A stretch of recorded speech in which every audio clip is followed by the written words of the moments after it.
Hi, this is John, and today we're going to work on a super easy piano jazz song. Well, I laugh because you wouldn't think of turning this song into a jazz song, but like I mentioned before, to learn jazz you ought to really start with easy songs, the simplest songs in the world, because then you can concentrate upon the jazz and not have to worry about a bunch of complicated chord progressions. Now this song only has 3 chords. The key of C, it's got C chord, F chord, C chord, and G chord. It's a cadence, C chord cadence. Okay, here it is. The name of the song is Twinkle Twinkle Little Star. Now, don't laugh. We're going to take this thing in a progression. Now this is the way you'd play Twinkle Twinkle Little Star after 2 weeks of taking piano lessons.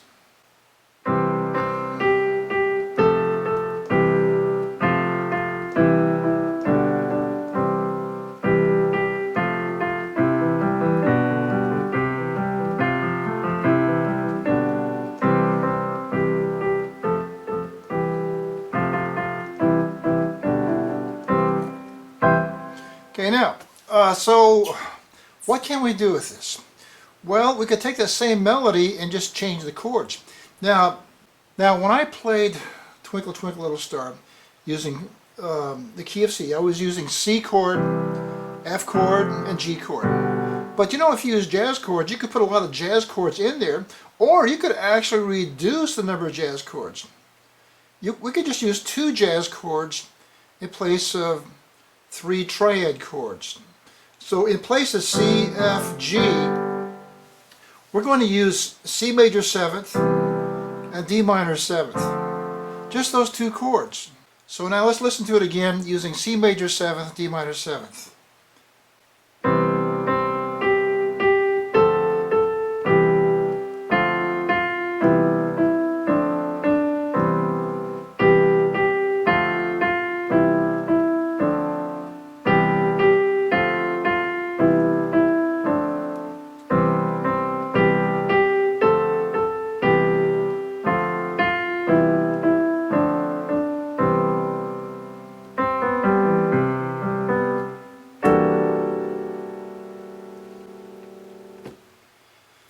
Okay, now the next level would be to take the song and play the melody in octaves. Let's try that.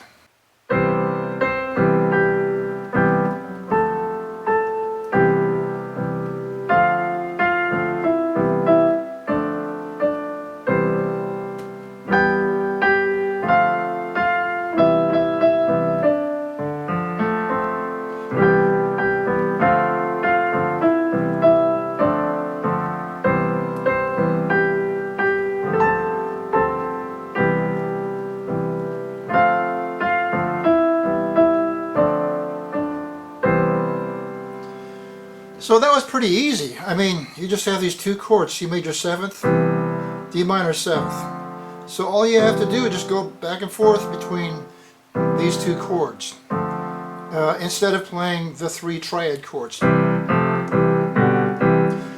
it sounds better just using 2 chords. Now we could use more than 2 chords. We could probably use 5 or 7 chords. But before we do that, let's build this song a little bit further, and let's play the melody using block chords. We're going to use fixed block chords in the melody.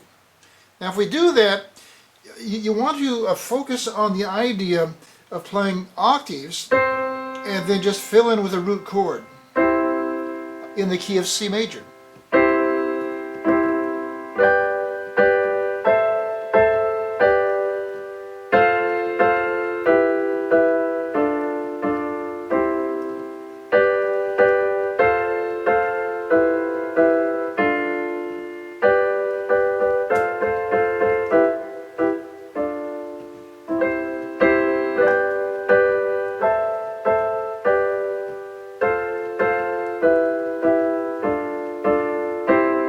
So how does that sound with the chords in the left hand? So the chords in the left hand, we're just using these 2 chords, C major 7th, D minor 7th. But the right hand is going to be doing most of the work because we're playing block chords. Remember, in block chords, the two outside keys, the key that your thumb's playing and the key that your little finger's playing, that's where the melody is. So you go for that octave melody and just fill in with the index finger and middle finger in a root position.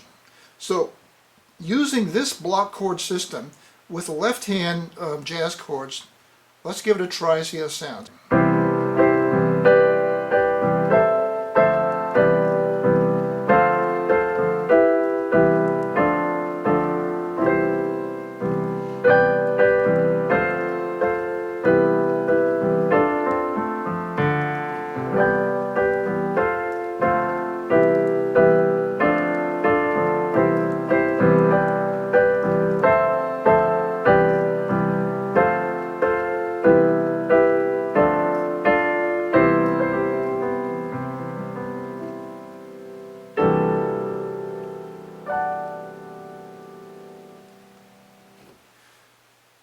Okay, now that was the block chords. Now, we could use a lot more chords than just these two chords.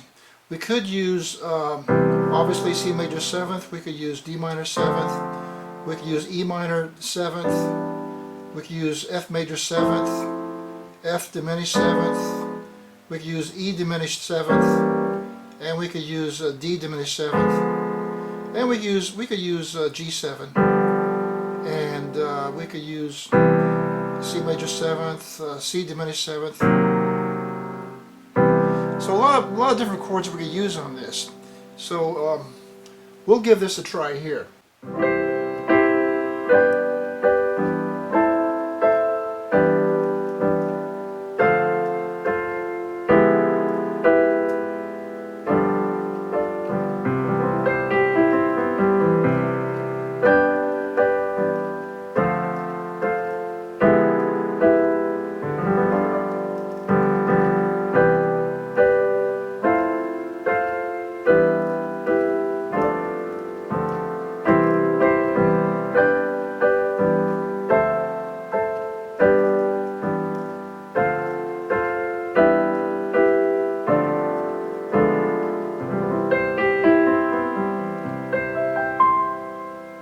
We're going to do something different with this song. Now that we've finished doing block chords, we're going to play around with the melody. Instead of just playing the melody, you know, straight, what we're going to do is use different notes in place of that melody. But we're going to keep the same kind of rhythm. And that's one thing you want to learn about playing jazz. Once you play a song straight through where people recognize the melody, then the next step is to, the second time or third time you play that song through, then you want to change the notes of the melody to different notes. Well, you say, well, how can you do that and still maintain the integrity of the song? Well, what you do is just put the rhythm on it. Put the rhythm of the song onto different notes, and you have it. So let me just kind of demonstrate that using the Tyros 4 styles. We're going to use a pop Latin ballad with an introduction here. Here we go.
Okay, so you can hear the basic melodic line in the ad-libbing that I was doing. The improvisation that I was doing was always kind of coming back to that melody, coming back to the structure of the melody. Sometimes I would be on the melody note, but a lot of times I would just be on a different note within a total different chord. So that's how jazz works. Okay, well, this is John, and I'm going to sign off on this lesson, and I'll get back maybe in a couple of days with another lesson. Bye for now.